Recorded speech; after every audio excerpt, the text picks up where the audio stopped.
Армения коронавируска байланыштуу өзгөчө кырдаал деп жарыялады.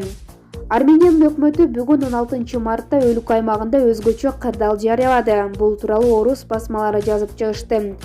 Өзгөчө кырдаал режими 1 айлык мөөнөткө созулат жана мындай чара коронавирус инфекциясынын жайылышынан улам киргизилген. 16 март саат 17:00 карата Арменияда өзгөчө кырдаал жарыяланган өлкөнүн юстиция министри Рустам Бадасиян атайын жыйынында билдирген деп айтылат маалыматта. Арменияда коронавирус жуктуралуу боюнча 30 учур катталып, 400гө жакын адам карантинде жатканы маалым. Маалымат бак Супер KG. Оштун мэри шаардагы аэропорт жана обсервация жайларынын коронавирустун алдын алуу иштерине даярдыгын текшертти. Ош шаарынын мэри Талайбек Сарыбашов Ош эл аралык аэропортуна барып, жүргүнчүлөрдү коронавирустан текшерүү иштери менен таанышты. Мэр аэропортунда убактылуу изолятор жайынан да кабар алып, тиешелүү тапшырмаларды берди. Кала башчысы чет өлкөдөн келген каттамдардан сырткары ички каттамдарды да текшерүү керектигин билдирди. Күчөтүлгөн режимде иштеп, ар бир жүргүнчүнү көзөмөлгө алыш керек. Мындай учурда ар бир кызмат өз милдетине кайдыгер карабашы зарыл. Керек болсо ички каттамдагы жүргүнчүлөрдү да текшерүү керек. Мындан тышкары эл көп чогулган жерлерде ишканаларда дезинфекциялоо иштери убактылсын деп билдирди мэр. Талайбек Сарыбашов шаардагы шаар аймагындагы обсервация жайларынын даярдыгынан да кабар алды. Ош шаарынын аймагында 237 койка даярдалган. Ал эми Ош шаары жана Ош областы боюнча жалпы 550 койка даяр. Ош шаардык ооруларды алдын алуу жана мамлекеттик санитардык эпидемиологиялык көзөмөлдөө борбору тарабынан коомдук тамактануучу жайларга, азык-түлүк дүкөндөрүнө, борбордук жана кичи базарларга санитардык көрсөтмөлөр берилип, ишкерлердин арасында лекция окулуп, фото материалдар, брошюра жана плакаттар таркатылууда. Маалымат бак Супер KG. Александр Лукашенко чек ара тууралуу оюн айтты. Беларусь өлкөсүнүн президенти Александр Лукашенко Орусиянын президенти Владимир Путин менен чек ара маселесин талкуулай турганын билдирди. Бул тууралуу Беларусь өлкөсүнүн маалымат булактары жазып чыкты. Мындай чечимди кантип кабыл алышы мүмкүн? Сөз жок. Бул мен үчүн түшүнүксүз. Баарынан кызыгы чек араны жабы өкмөттүн иши эмес. Бул чечимди өлкөнүн президенти гана кабыл алышы керек болчу деп билдирди Лукашенко. Бул маселе боюнча Владимир Путин менен байланышпаганын, бирок телефон аркылуу сүйлөшүү пландалганын билдирген. Маалыматка ылайык, коронавирус чугусунан улам Орусиянын премьер-министри Михаил Мусыштин Беларусь өлкөсү менен болгон чек ара жабылганын билдирген. Маалымат бак Супер KG.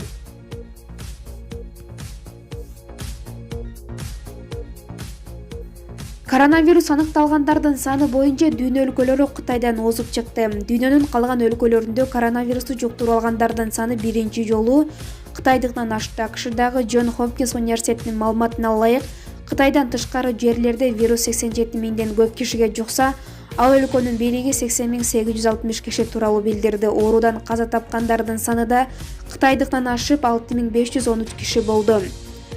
Жакында Дүйнөлүк саламаттык сактоо уюму эски континентти вирустун очогу деп атаган. Европалык өлкөлөр биринин артынан бири чукул кырдаал жарыялап, чек араларын жабууда, карантин киргизишүүдө. Вируска чалдыккандардын саны боюнча Европада биринчи орунда 20 000 киши катталган. Италия андан кийин. 8 000 учур менен Испания турат. Бул эки өлкөдө каза тапкандардын саны да жогору. Франция 2 шаардан ичинде Парижди карантинге алышы ыктымал. АКШ Европалык 26 өлкөдөн учууларга тыюу салган. Бүгүн Армения чукул кырдаал киргизет деп күтүлүп жатат. Ирандын расмий адамдары саламаттык сактоо системасы мындай кризисти көтөрө албашы мүмкүн деп билдиришти. Өлкөдө 14 миңден көп киши вирус аныкталган, өлгөндөрдүн саны 724 кишиге жетти. Вирустун тез тарашы глобалдык экономикага терс таасирин тийгизип келатат. Ишканага бизнестер убактылуу жабылууда, борбордук банктар финансылык рынокторду ооздуктоого аракет көрүшүүдө. Маалымат булак Азаттык.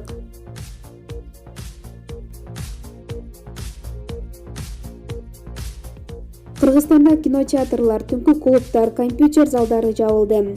Кыргыз өкмөтүндө коронавирусту алдын алуу боюнча республикалык штабтын кезектеги жыйын өттү. Анда түнкү клубдарды, кинотеатрларды, компьютер залдарды, соода борборлорундагы балдар үчүн оюн-зоок аянтчаларын, тамактануучу жайларды жабуу тууралуу чечим кабыл алынды.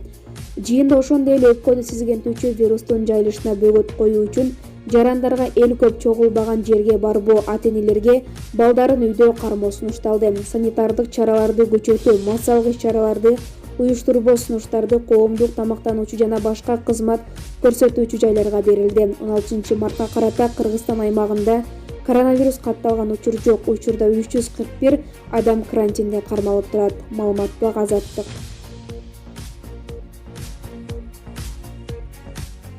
Өзбекстанда коронавирусту жуктуруп алгандардын саны 6-га жетти. Өзбекстанда өпкөнү сезгенкен жаңы вирусту жуктуруп алгандардын саны 6 адамга жетти.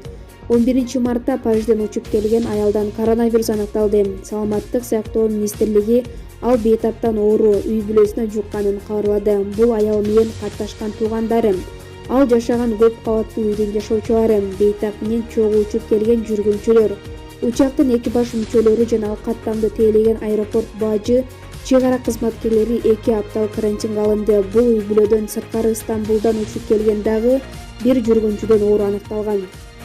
Соңку жагдайдан улам базарларда, соода жайларда, дүкөндөрдө ызы-чуу комгон башталды. Өзбек өкмөтү коронавируска каршы чараларды күчөткөн, оору тез жайылып жаткан өлкөлөр менен аба каттамдарын токтотуп, унаа жана темир жолдорго чектөө киргизген. Чет өлкөлөрдүн келишине дагы убактылуу тыюу салган. Мектептер жана окуу жайлар 16 марттан тарта 3 аптага тарады. Президентке караштуу маалымат жана массалык коммуникация агенттигинин башчысы Дилшат Саиджанов жагдайга байланыштуу такталбаган жалган маалымат тараткандар кылмыш жоопкерчилигине тартыларын, атүгүл 5 жылга чейин эркинен ажыратыларын эскертти. Маалымат бак Азаттык.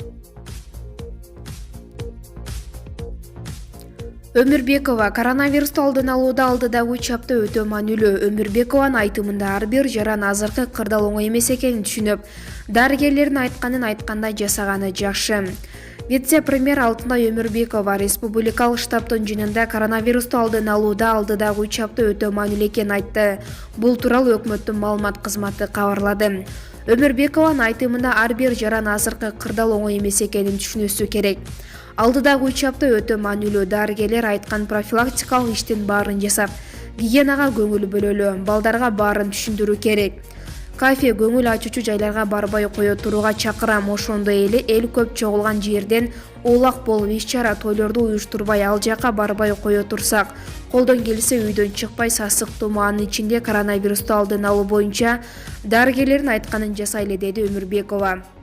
Коронавирусту алдын алуу боюнча өкмөттүн алдындагы республикалык штаб жыйын өткөрүп, коомдук жайларда, анын ичинде ашкана, кафе, мечит, коомдук транспортторду дезинфекциялоо иштерин уланта берүү тапшырмасын берди. Штабтын чечими менен кинотеатр, түнкү клубтар убактылуу жабылды. Маалымат бак Спутник KG.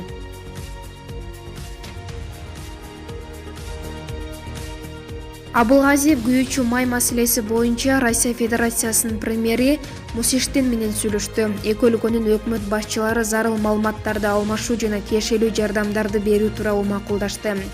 Премьер-министр Мухамбеткалый Абылгазиев Россия өкмөтүнүн төрагасы Михаил Мусиштин менен телефон аркылуу сүйлөштү. Бул тууралуу өкмөттүн маалымат кызматы билдирди.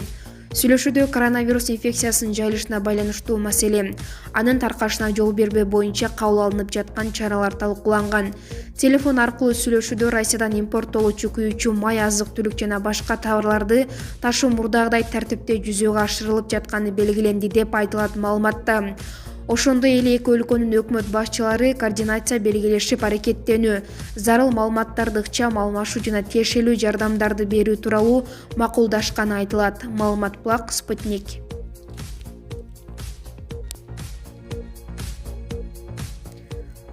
Коронавирус өлкө казынасына кедергисин тийгиздиби? Жээнбековдун тапшырмасы. Каржы министри күтүлгөн тобокелчиликтерден улам бул жылы республикалык бюджеттин 85% гана аткарылышы мүмкүн экенин айтты.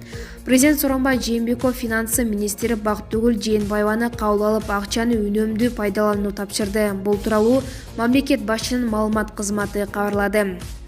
Жолугушууда министр күтүлгөн тобокелчиликтерден улам бул жылы республикалык бюджеттин 85% гана аткарылышы мүмкүн экенин айтты. 2020 жылдын январь-февраль айларынын жыйынтыгында бюджеттин 96% аткарылган. Жээнбаеванын билдиргени боюнча, өлкө казынасын колдоо үчүн Дүйнөлүк банк, Азия өнүктүрүү банкы, Эл аралык валюта фонду жана башка эл аралык каржы институттары менен сүйлөшүүлөр жүрүүдө. Мамлекет башчы дүйнөдө коронавирустун жайылып жаткандыгына байланыштуу өлкө кооптуулукка даяр болушу керектигин баса белгиледи. Кырдаал дүйнө жүзүндө турукташканга чейин республикалык бюджеттин чыгымдарын үнөмдөө режимине өтүү зарылдыгына токтолду. Бардык мамлекеттик мекемелер артыкчылык берилбеген чыгымын азайтышы керектигин айтты деп жазылат маалыматта.